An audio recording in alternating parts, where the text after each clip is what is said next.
நண்பர்களுக்கு வணக்கம். இன்னைக்கு இந்த வீடியோவில் வெஜிடபிள் ஸ்ப்ரிங் ரோல் எப்படி செய்யறதுன்னு பார்க்கலாம். இது செய்யறதுக்கு தேவையான பொருள் 100 கிராம் கோதுமை மாவு நான் எடுத்துக்கிட்டேன். 100 கிராம் கோதுமை மாவுக்கு 50 கிராம் கார்ன்ஃப்ளவர் மாவு போதும். 2 உருளைக்கிழங்கு வேக வச்சு தோல் எடுத்து வச்சுருக்கேன். ஒரு கேரட் இந்த மாதிரி சின்ன சின்ன பீஸாக கட் பண்ணிக்கோங்க. 2 பெரிய வெங்காயம் இந்த மாதிரி கட் பண்ணிக்கோங்க. ஒரு 10 பீன்ஸ் இந்த மாதிரி கட் பண்ணிக்கோங்க. கருவேப்பிலை கொஞ்சமாக எடுத்துக்கோங்க. பொரிக்கிறதுக்கு எண்ணெய் 1/4 லிட்டர் எடுத்துக்கோங்க. படுமிளகாய் தூள் 1 ஸ்பூன் எடுத்துக்கோங்க. உப்பு தேவையான அளவு எடுத்துக்கோங்க. 1/2 டீஸ்பூன் கரம் மசாலா, ஒரு சின்ன பீஸ் இஞ்சி இந்த மாதிரி கட் பண்ணிக்கோங்க. இப்போ முதல்ல மாவை நம்ம பிசைஞ்சிடலாம். கோதுமை மாவையும் கார்ன்ஃப்ளவர் மாவையும் போட்டு தேவையான அளவுக்கு உப்பு போட்டு ஃபஸ்ட்டு பிசைஞ்சிக்கலாம். இந்த வெஜிடபிள் ஸ்ப்ரிங் ரோல் நம்ம ஹோட்டலில் வாங்கினோன்னா மைதா மாவில் தான் செய்வாங்க. நம்ம வீட்டில் செய்யும்பொழுது கோதுமை மாவில் செஞ்சுக்கலாம். மைதாவை விட கோதுமை நம்ம உடம்புக்கு ரொம்ப நல்லது. கொஞ்சம் கொஞ்சமாக தண்ணி தெளித்து பிசைஞ்சாதான் அந்த மாவு நல்லாயிருக்கும். கடைசியாக இப்போ பிசைஞ்சிட்டேன். கொஞ்சமாக எண்ணெய் தொட்டுக்கிட்டிங்கன்னா மாவு கையில் ஒட்டாமல் நல்லா வரும். நல்லா பிசைஞ்சுக்கணும் மாவை, அப்போ தான் நல்லா சாஃப்டாக வரும். நல்லா அழுத்தி பிசைஞ்சுக்கோங்க இந்த மாதிரி. இப்போ மசாலா எப்படி செய்யறதுன்னு பார்த்துடலாம். ஃபஸ்ட்டு ஒரு வானலில் 2 ஸ்பூன் எண்ணெய் விட்டுக்கோங்க.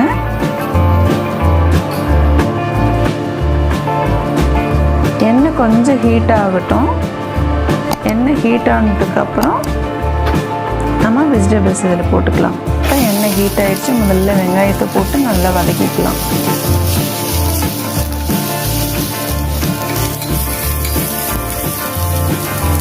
வெங்காயம் நல்லா வதங்கினதுக்கப்புறம் இப்போ கேரட் ஆட் பண்ணிக்கலாம்.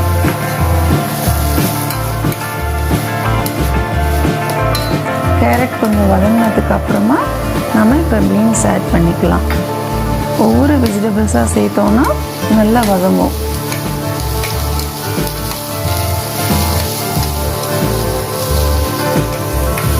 இப்போ பாருங்கள், காய் கொஞ்சம் நல்லா பாதி அளவுக்கு வெந்துடுச்சு.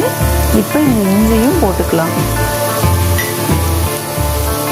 இப்போ எடுத்து வச்சுருக்க மிளகாத்தூள், கரம் மசாலா எல்லாத்தையுமே இது கூட ஆட் பண்ணிக்கலாம்.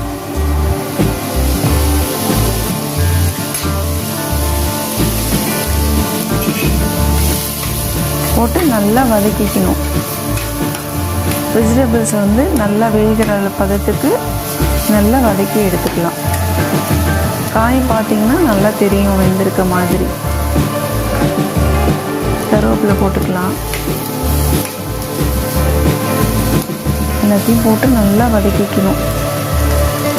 காய் நல்லா வதங்கி சுருங்கி வந்துடுற மாதிரி இருக்கும். இப்போ இதுலேயே கொஞ்சம் உப்பையும் போட்டுக்கலாம். இந்த வெஜிடபிளுக்கு தேவையான உப்பு மட்டும் போட்டுக்கிட்டால் போதும். இப்போ பாருங்கள், எனக்கு பதம் வந்துடுச்சு. இதை நான் ஸ்டவ் நிறுத்திட்டேன். இதை இறக்கி நல்லா ஆற விட்டுறலாம். இது கீழே இறக்கி வச்ச உடனே அந்த உருளைக்கிழங்கு நல்லா இந்த மாதிரி மசிச்சுட்டு அது சூடாக இருக்கும்பொழுதே அது மேலே போட்டுடுங்க. நல்லா மசிச்சு போடணும். இப்போ இந்த உருளைக்கிழங்கு நல்லா கையால் மசிச்சு விட்டுடுங்க. ஆறுனதுக்கப்புறம் பிசையணும். நல்ல கையால் இதை மசிச்சு விடணும். அந்த காயெல்லாம் நல்லா மசிஞ்சாதான் அது நமக்கு உருண்டை பிடிக்கிறதுக்கு வசதியாக வர மாதிரி இருக்கும். இந்த மாதிரி நல்லா கையால் அழுத்தி மசிச்சு பிசைஞ்சுக்கோங்க.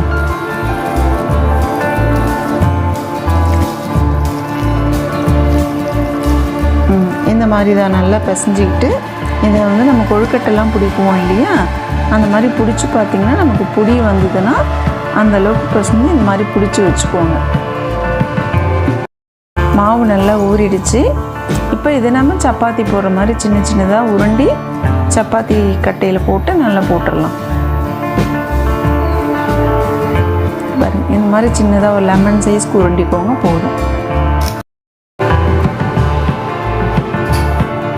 இப்போ இதை அந்த மாவையே கொஞ்சமாக தண்ணி ஊற்றி கரைச்சி வச்சுருக்கேன், பேஸ்ட் மாதிரி. அவ்வளோதான்.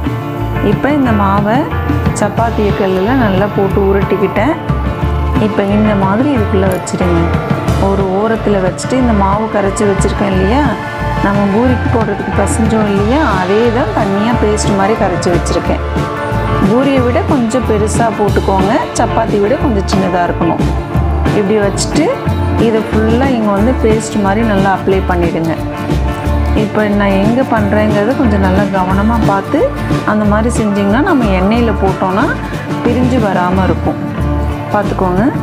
இந்த கார்னரில் நல்லா அந்த பேஸ்ட் வச்சு கொஞ்சம் நல்லா மடித்து விட்டு ஒட்டிடணும்.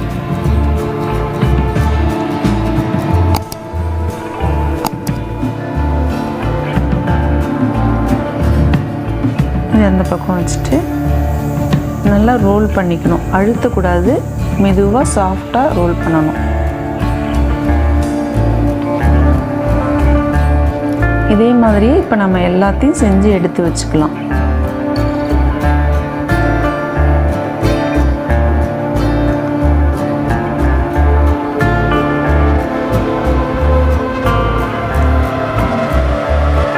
அவ்வளோதான். இந்த மாதிரி அழகாக சுருட்டிக்கணும். கொஞ்சம் மெதுவாக சுருட்டணும், அழுத்திலாம் சுருட்டிடக்கூடாது.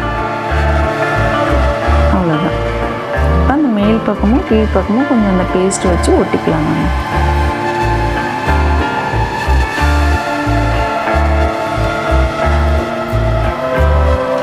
அவ்வளோதான். இப்போ ரெடி ஆகிடுச்சு.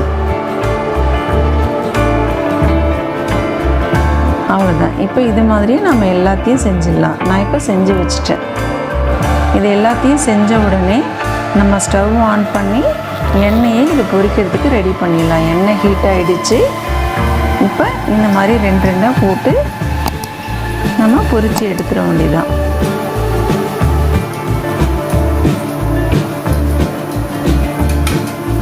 மேலே கொஞ்சம் லைட்டாக ப்ரௌனாக வரும்போது நம்ம எடுத்தோன்னா சரியாக இருக்கும். பாருங்கள், எனக்கு வெந்துடுச்சு. அவ்வளோதான். சுவையான மொறு வெஜிடபிள் ரோல் ரெடி ஆகிடுச்சு. அவ்வளோதான், சாப்பிட்றதுக்கு ரெடி ஆகிடுச்சு. வெஜிடபிள் சாப்பிட கஷ்டப்படுற குழந்தைங்களுக்கு இதை செஞ்சு கொடுத்தீங்கன்னா ரொம்ப அருமையாக சாப்பிடுவாங்க. நீங்களும் செஞ்சு பாருங்கள். நல்லா ஹெல்த்தி ஃபுட். நம்ம கோதுமை மாவில் தான் செஞ்சுருக்கோம். உடம்புக்கு ரொம்ப நல்லது. நீங்களும் வீட்டில் செஞ்சு பாருங்கள். வேறு ஒரு ரெசிபியோட அடுத்த வீடியோவில் நான் உங்களை சந்திக்கிறேன்.